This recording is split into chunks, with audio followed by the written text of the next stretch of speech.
السلام عليكم. مرحبا بكم في قناة إيما سبور. هذا أول فيديو ليا في القناة. نتمنى تدعموني باشتراك وإعجاب وشكرا.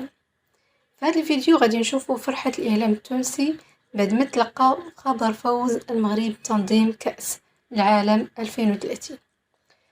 صراحة فرحوا وكأنهم مغاربة، وأنا بالدور ديالي كنقول لهم شكرا على المشاعر الصادقة واللي كتعبروا بها على حبكم للمغرب. فاحنا كنا مسلمين، كنا إخوة، كنا عرب. بلا ما نطول عليكم نخليكم مع الفيديو. قالوا دكتور صادق قحبيج منذ قليل على انه المغرب تستضيف، وين لقيتوا الاخبار دكتور؟ في ذا اتلتيك في ذيسان فابريتسيو رومانو، معناها دي جون، معناها دي سورس كبار فيابل على الاخر. واحنا نحبوا نثبتوا بطبيعه سكاي يوكي في الخبر هذا سكاي يوكي حاضر. فورا مش قرار راهو حتى هذوما راهو لي كوليس يقولوا. حاضر معنا زميلنا من المغرب، زميلنا الصحفي محمد تلاغي. مرحبا محمد.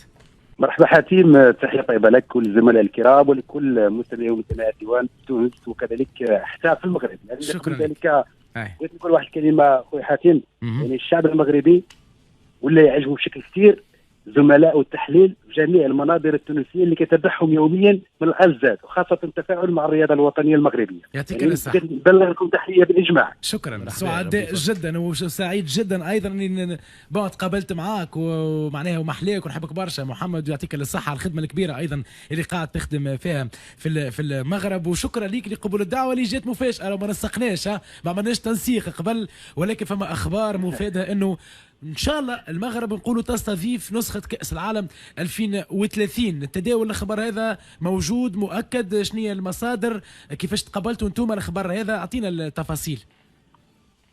نعم سي حاتم، الخبر تلقيناه يعني عن طريق بلاغ الديوان الملكي اللي زف الخبر بالنسبه للشعب المغربي. قبل قليل كان بلاغ للديوان الملكي وجاء بالشكل التالي ان مجلس الاتحاد الدولي لكره القدم قرر بالاجماع اعتماد ملف المغرب اسبانيا والبرتغال كترشيح وحيد لاستضافه كاس العالم 2030 لكره القدم. واضاف البلاغ ان هذا القرار يمثل اشاده واعتراف بالمكانه الخاصه التي يحتضيها المغرب بين الامم الكبرى.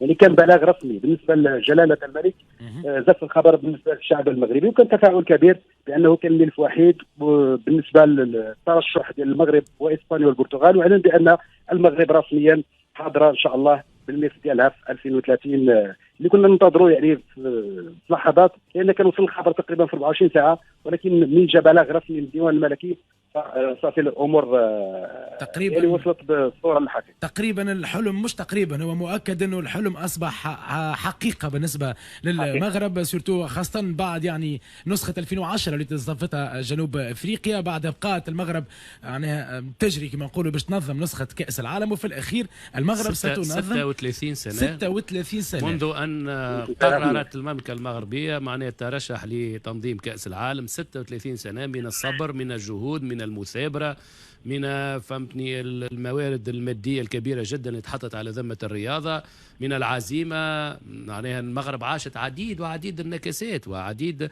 نحكي لك في التنظيم وقت اللي الناس كل كانوا يستناوا المغرب هي باش تنظم، تعطات من الاول لامريكا وبعد تعطات لفرنسا، وقت اللي كان الدوسيي ماروكان معناها قوي برشا، معناها كان عندهم ليزاتو الكل. الحمد لله ربي ظهر الحق اليوم. معناها المغرب عندها فهمتني فرصة كبيرة محمد توري معناها الانجازات في الرياضة. محمد تلاغي مازال حاضر معنا زميلنا الصحفي من المغرب، والله تقبلنا الخبر يعني بكل فرحة. لهنا الدكتور صادق قحبيجي اعطانا الخبر، يعني اتصلنا بيك اليوم. المغرب بالملاعب بالمنشآت الرياضية، ونعرف اهتمام كبير لكرة القدم والرياضة عامة بالنسبة للمملكة المغربية. أنا قبل 7 سنوات مش نسأل سؤال مباشر لمحمد تلاغي، المملكة المغربية جاهزة لاستضافة كأس العالم 2030؟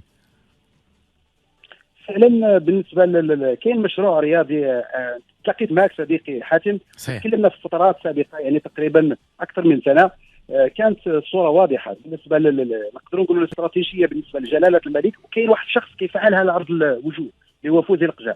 يعني لما كتحط الصوره كتلقاها على ارض الوجود مع رئيس الجامعه الملكيه المغربيه فوزي القجع. بالنسبه للملاعب انت تعرف بانه حاليا يعني كاين مرحله ثانيه من بناء يعني الملاعب، لان تقريبا 2010 كانت انطلاقه وكان مجموعه من الملاعب اللي عطات صوره جميله بالنسبه للكره المغربيه. لكن دابا المرحله الانتقاليه الثانيه، يعني اكثر ما انك تنافس افريقيا تنافس دوليا، لان كاين ملعب ابن بطوطه في طنجه اللي غادي يكون برقم كبير اكثر من 60,000 متفرج. كان ملعب الدار البيضاء الكبير اللي غادي يكون يخرج للوجود في الايام المقبله، لان كان تصريح بالنسبه لرئيس اللجنه اللي مختص بالملاعب البارح معنا في نفس المبر اللي اشتغل معاه، قال لك بانه غادي يخرج للوجود خلال الايام المقبله ديال الدار البيضاء بطاقه استيعابيه 93,000 يعني بالنسبه للحضور الجماهيري. ولكن جميع الامر بالنسبه للبنيه التحتيه كاين استراتيجيه واضحه فيما يتعلق بالاكاديميات. يعني الجميع خاصه الاخوان ديالنا في تونس وفي باقي الدول المجاوره يعرفوا المعموره ويعرفوا اكاديميه محمد السادس،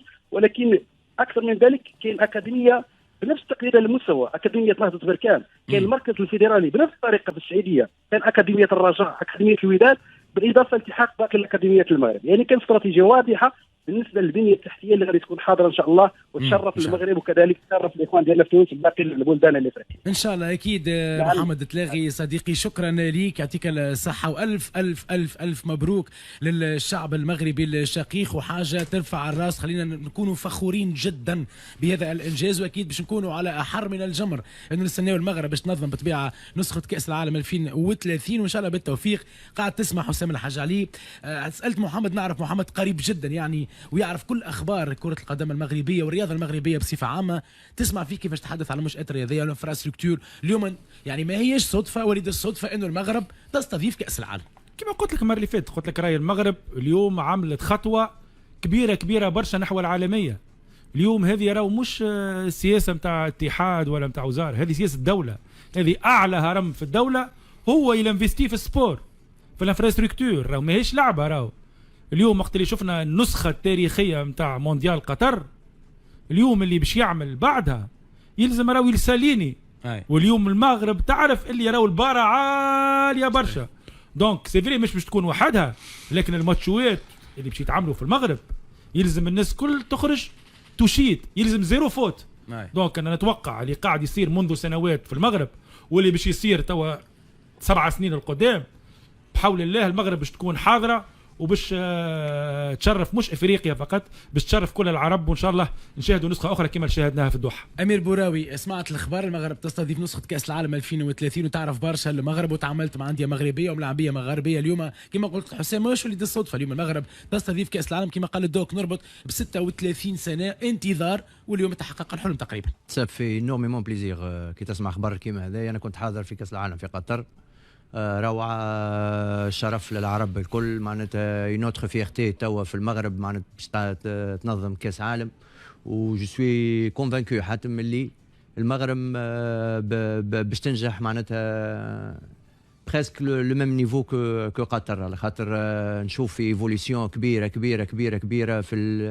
في المغرب في لي زانفستيسمون في البنيه الانفراستركتور حاضرين ديجا من الكوب دافريك. ماني عندهم ديجا 3 استادات جدد، 24 تيران تاع اونترينمون، 24 تيران تاع اونترينمون دوك غير عاديين. عندهم 6 تيرانات اللي باش يستضيفوا كاس افريقيا، منهم 3 تيرانات جدد. معناها ديجا كي باش تنظم كاس العالم انت ماكش تنظم وحدك. دوك المغرب مش باش تكون مطالبه باكثر من 5 استادات، يعني 4 باش تختار احسن 4-5 استادات عندها. ما فما دي نورم يعرفهم حسام اللي في كاس العالم ما لازمكش استادات اقل من 40,000 متفرج. لازم 40,000 متفرج، لازم الاكسيسيبيليتي نتاعهم فهمتي في اللوجيستيك في التران في الانترينمون، كل شيء موجود تو في المغرب.